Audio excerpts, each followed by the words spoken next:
It's just one of those one-off sports, like gymnastics. Everybody just goes, yes, gymnastics. And then like soccer, it's a ball, just kick it. And then skipping is like, nobody knows how to do it. You know how you can do it at school and you just play around with skipping ropes? They don't know that it's like an actual sport. 9 times out of 10, you tell people what skipping is and they don't understand that it's a sport.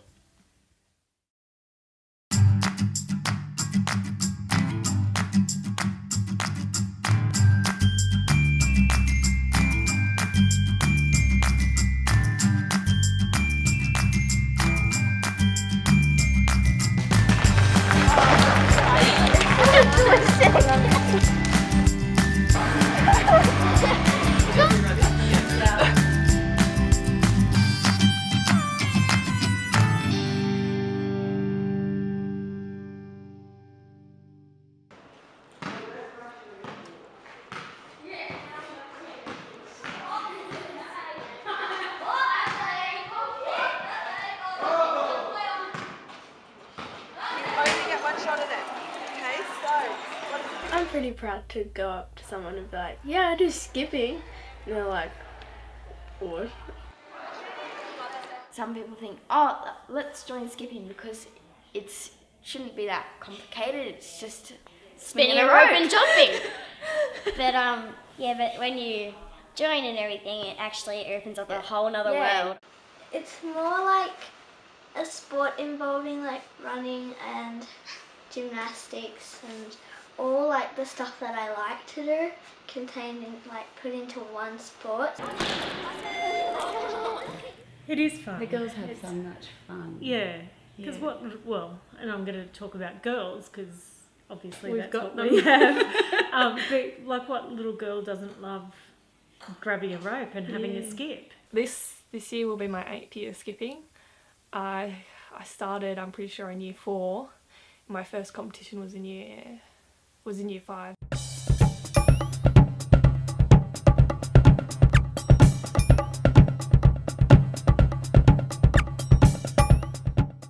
At the time, there was a teacher, Lisa, who's now our coach, who started up kind of a lunchtime skipping group, and most of my friends were doing it. So eventually I gave in and I tried it out, and I guess the rest is history.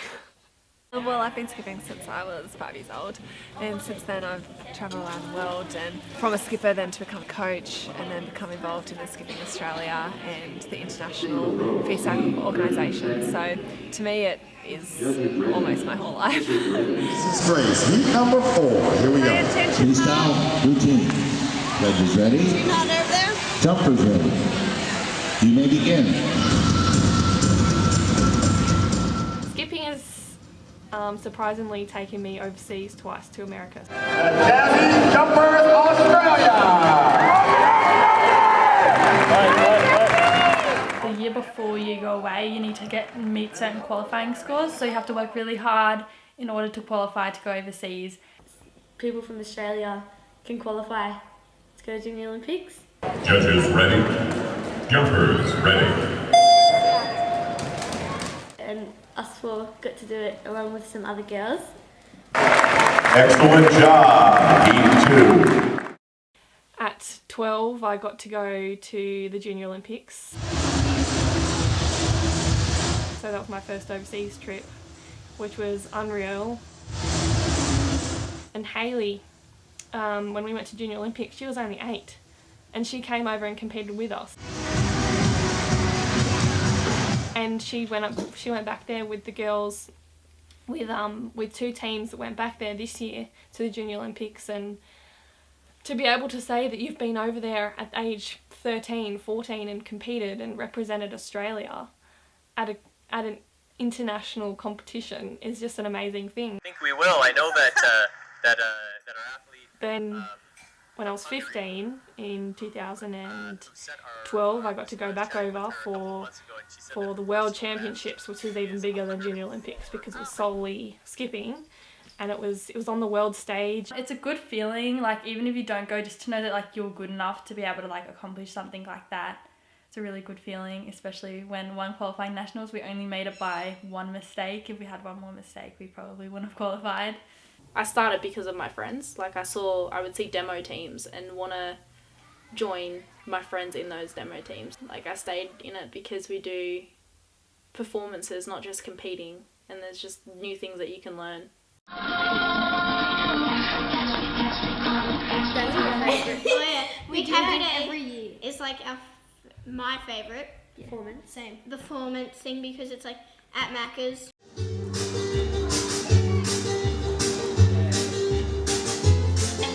Telling people to keep fit by doing like jump rope skipping, but then at the same time you're eating Macca's.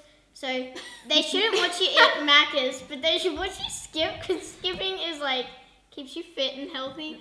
But Macca's doesn't. Macca's doesn't. Like real life or Life. Oh, when we skipped around the track with the ropes, that was fun. We had to say excuse me every time we turned the corner. So it was pretty funny. And when we were going around the track with our ropes, people would like look at us like, what? What are they doing? One of the other performances that we did was at the Brumbies football game, and we went out with another team from Sydney. They're also skippers. You run out and it's really exciting. There's so many people and you walk out and you're like, there's like over 1,000 people I reckon watching us. I know, there was a lot more. All eyes on us. And you've just got your partner. Skip, skip.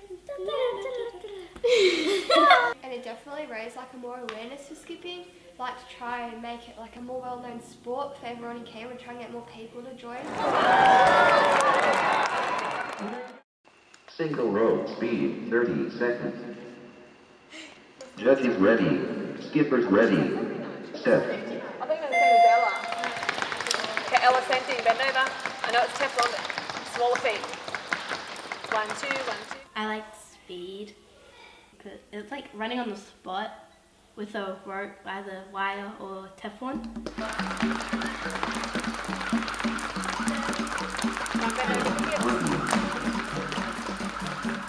Then we do 30-second and 3-minute, and you only count your right foot. And it hurts a lot. Get whipped, yeah.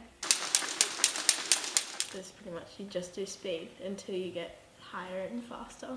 Which gets boring. Oh yeah, I hate doing speed. Speed scores are getting faster every year, so you've got to try and keep up with what everyone else is doing. Well, I'm trying to get like really high speed scores, like in the 90s, because next year's a Worlds qualifying year, and I'm aiming to qualify for Worlds, so I have to try really hard.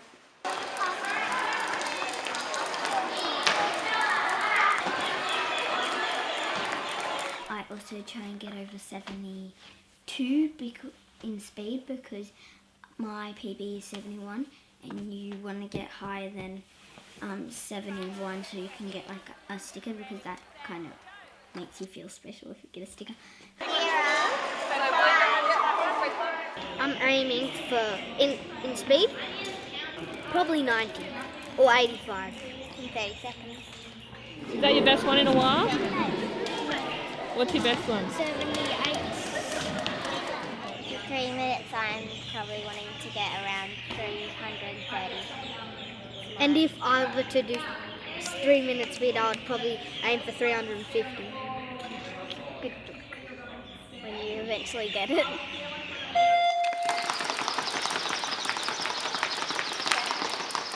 I don't mind speed because I've realised now the amount of times I have done it and I'm not going to die. It's probably the hardest physically is probably a freestyle event.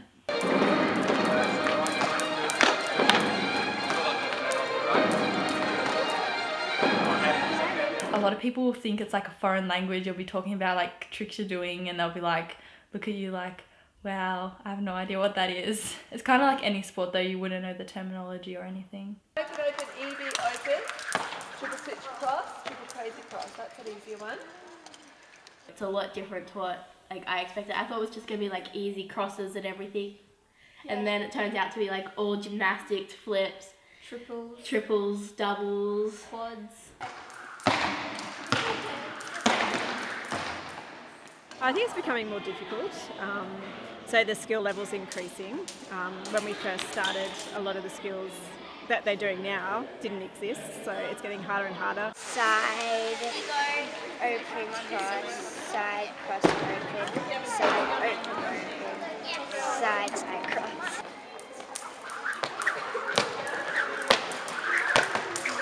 The coaches will give us a trick and they'll explain it to us so that we can go over it as many times as possible until we get it. Double, up, double, 1, 2. Oh God! So skip, double, up, skip, double, down, 1, 2. And then the more tricks you get, you build them into a routine.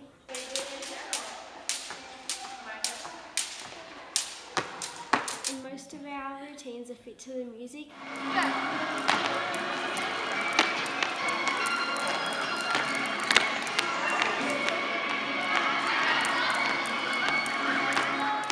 We're learning how to do our round-offs and cartwheels and wheel kicks. So we have gymnastics training once a week as well as skipping. Yes, we get like a gymnastics teacher to come in and he helps us with like working on stuff that we haven't got yet. Like back handsprings, Aerials. suicides, which is just basically doing A front flip and landing in a crowd. Up. It's basically practice, practice, practice.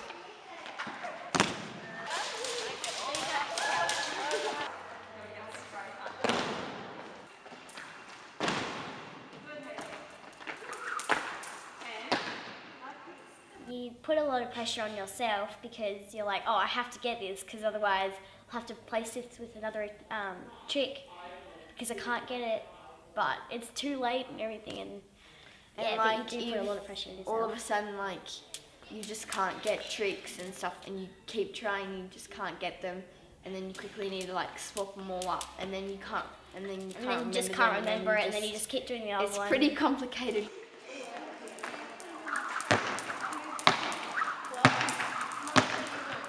For my single, like freestyle, it's more just going for all those level 5s.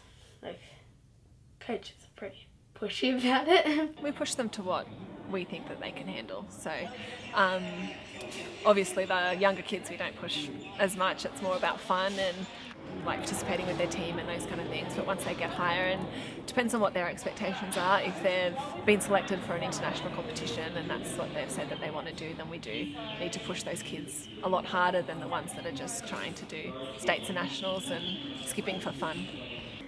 Because it doesn't sound that hard, but it really is. All the way from the next tackle, the camera as he jumpers. There's competitions, states and nationals for Australia. Normally the competitions run for like 3 or so days. Most of the time a competition is in different spots, so Sydney or Queensland are our main places. And you'll stay in a hotel usually. And you wake up about 6 o'clock and you'll go down and have breakfast together. Then you come back up and you've got to be in your uniform, have your hair braided, make sure you've got all the ropes, then pretty much you're gone off to competition. Which makes it sound really strict, but it's actually not that strict. Morning of a competition is the pain of braiding hair.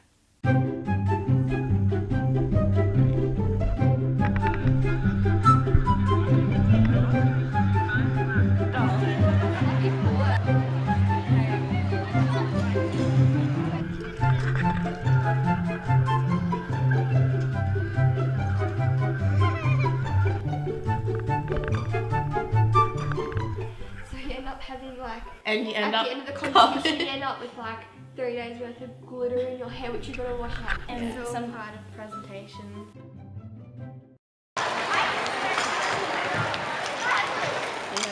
The competing floor and the training floor. And there's like a little thing, splitting it in half. A divider. Yeah, divider. Yeah. So you go around the back to train and then your event comes on and you line up and go do your event. It's pretty nerve-wracking. When you're waiting for an event, you feel like really nervous And like watching the other girls go before you, it makes you even more nervous. It always just comes down to that event and like the day when you have How you're feeling. How you're feeling. If you're like mentally prepared. Yeah. Train. Like, I really can't be bothered to try my best at training today, then you're probably going to make heaps of mistakes. You got to have a positive headspace. Judges ready, skipper ready, let's begin.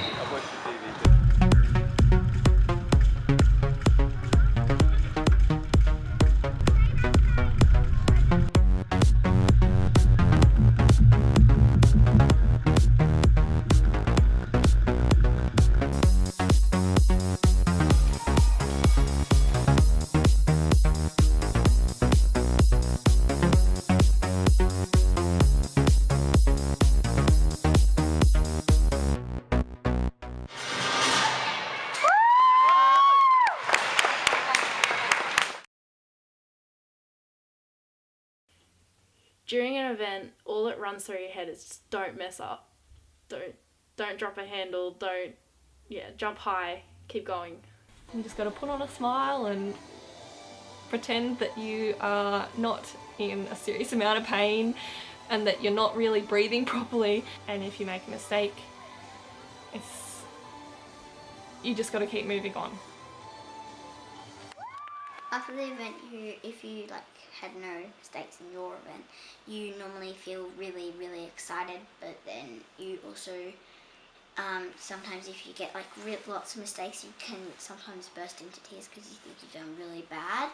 Because some of the kids will be disappointed with themselves, and when you see kids crying when they're in the middle of their speed routines, it's just devastating. As a skipper, you cheered on all your teammates, but you were mainly just focused on what you were doing, whereas as a coach there's so many more people that you're nervous for. And being a judge as well, being up there and not being able to be over with them to get them ready to go on, it's always hard. Warming up, I normally had tricks that I couldn't get before the competition that I could normally get every single time, which made me a little more nervous. I would probably get so nervous to forget a routine. Come on. Keep going, Taylor. But as soon as I would hear the music, I'd know it straight away.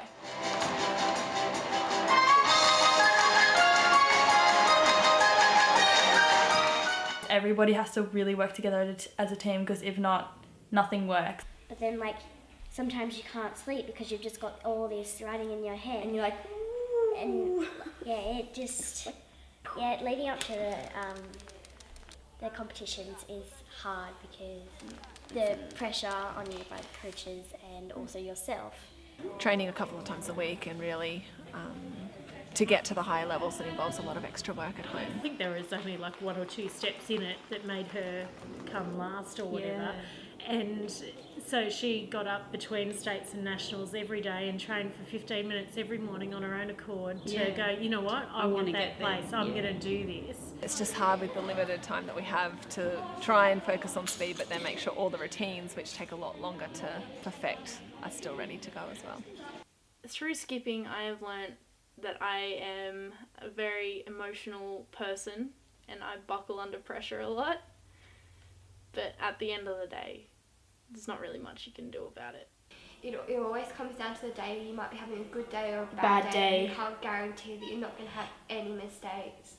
I probably push them a little bit to compete, but I don't mind if they come last. That's not what it's all about. You just want them to do their best, and I was so happy for Brianna this year because of what she did at States. And she actually showed people what she could do, and I think she's been totally underrated for a long time. So it was just so nice to see that. Ella came home with 3 PBs as well as the medals and the ribbons and stuff. So she came off from doing her freestyle and just said, I've never done that better, which made my day because, regardless of where you came, our goal has been achieved. When I'm at competitions, and it doesn't have to be my kids, when I'm at competitions and kids win medals or do really well or get their PB but come last, I'm as proud as punch. This is teaching kids how to be competitive, but also it teaches kids how to lose. It's exciting and frustrating, and you're happy but sad, and you're nervous It's your like pumped, excited to energized. do it, and yeah. It's empowering and good fun. They have great fun. There's absolutely some beautiful support there from some of the older kids for the younger kids, and even they're all the way through.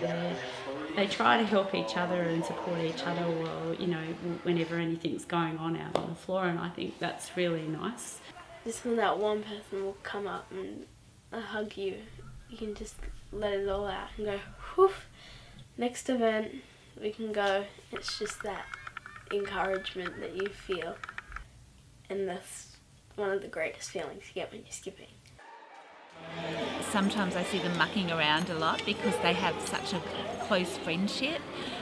They're having lots of fun, and I think that's the bottom line, isn't it? It's great to push yourself, it's great to strive to do your very best, but it's also good to have some fun. Without the coaches, there wouldn't be the sport. Like, that's how the sport's growing.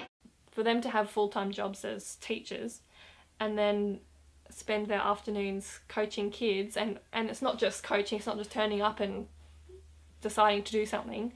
It takes planning. So without them, there wouldn't be the sport. I wouldn't be here talking about skipping because I would have no idea what it is, along with everyone else. What they've done is built our club, and it's only gonna grow.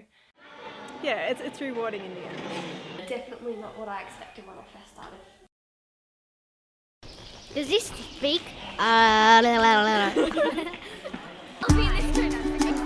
don't trust you with that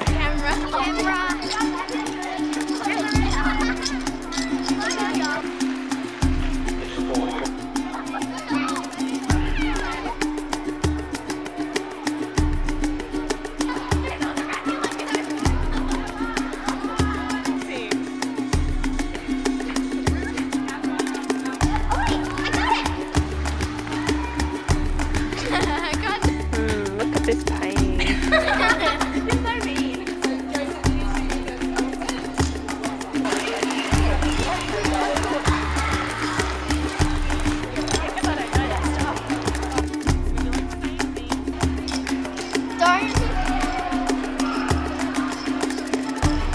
Hello. Hallie's crazy. And Daddy's not true. Bye.